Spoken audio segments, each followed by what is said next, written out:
Very good evening to everyone. I'm super excited to board you on my channel Sampurn Shiksha, and my name is Dr. Akansha Srivastav, and we are going to talk about how to choose ideal quality brush. हमारे mouth के according कौन सा brush हमारे लिए सही रहेगा, आज हम इस पे बात करेंगे. So there are various types of toothbrush. पहला, the brush with small head and big head.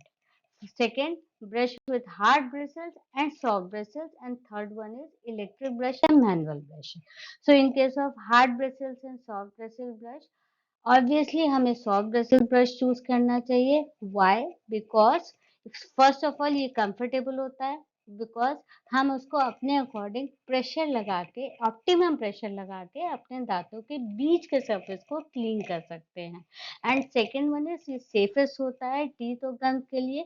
ये हमारे दांतों के इनामल को नुकसान नहीं पहुंचाता है, घिसता नहीं है. And second thing is that जो हमारे गम्स में ये ट्रॉमा नहीं करता.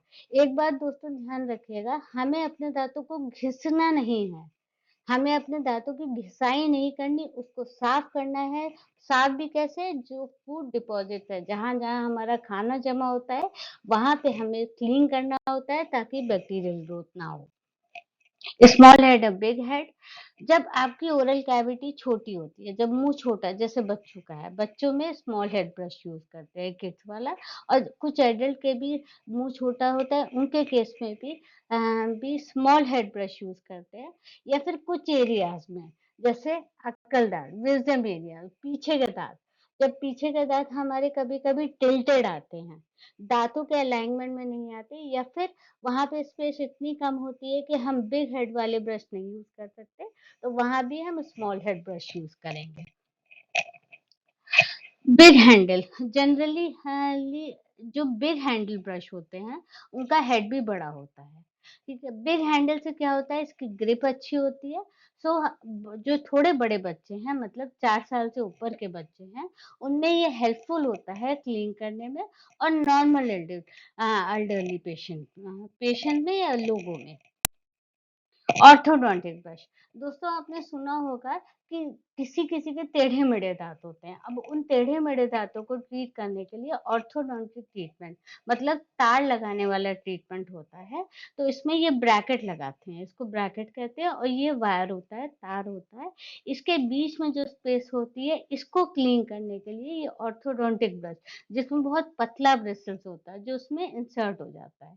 ये स्ट्रेट भी आता है, वी शेप में भी आता है, दोनों ही जो भी आपको सुटेबल लगे.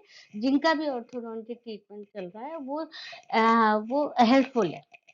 इसके बाद एंड टफ्टेड ब्रिसल्स का ब्रश आता है. इसमें ये थिक होता है, प्लस ट्रायंगुलर शेप में होता है. तो ये मिसअलाइन टूथ, मतलब जब आपका दांत या तो एक के ऊपर एक चढ़े हुए हैं, या फिर दांतों में जगह है, वहां पे क्लीनिंग का काम आता है. या फिर ये ब्रैकेट के ऊपर वाला पोर्शन, ये ब्रैकेट है, यहाँ पे क्लीनिंग के में काम आता है. तो अकॉर्डिंगली आप चूज कर सकते हैं. Last but not the least is electric versus manual. In electric toothbrush क्या होता है, electric toothbrush comes with a button, switch on and switch off. जब आप उसको स्विच ऑन कर देंगे तो उसका हेड पोर्शन रोटेट करने लगता है. Wherever you keep that head portion, वो वहां क्लीन करता रहता है. You don't need to apply your hand pressure. Okay, so it is suitable for elderly patient जिनके हाथ शिवर करते हैं, कांपते हैं, या फिर वो इफेक्टिवली प्रेशर देकर क्लीन नहीं कर पाते. और पेशेंट विद अर्थराइटिस, अर्थराइटिस एक जॉइंट प्रॉब्लम डिजीज है, जो कि आपके हाथों को भी अफेक्ट करती है. Second one is stroke.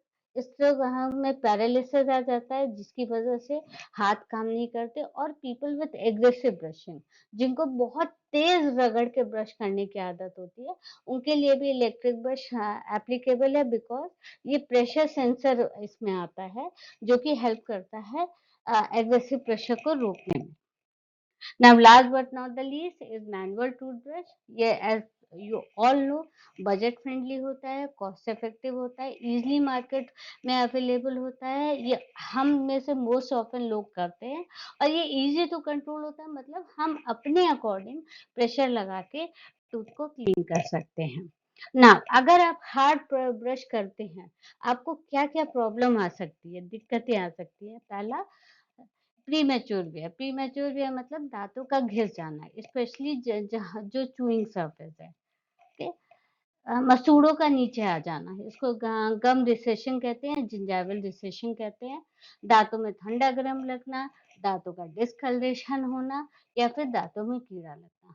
तो आपने देखा दोस्तों, खाली एक हार्ड ब्रश करने से इतनी सारी प्रॉब्लम्स आपको हो सकती हैं। तो आपको अपना ब्रश बहुत सोच समझ के चूज करना होगा। अपने इस वीडियो को देखिए और अपने अकॉर्डिंग अपना ब्रश चूज कीजिए। So that's it about it. For more dental health tips, contact us on our mail ID, Twitter, Facebook, and Instagram. And don't forget to like, comment, share, and subscribe our channel. And thank you very much for listening so patiently.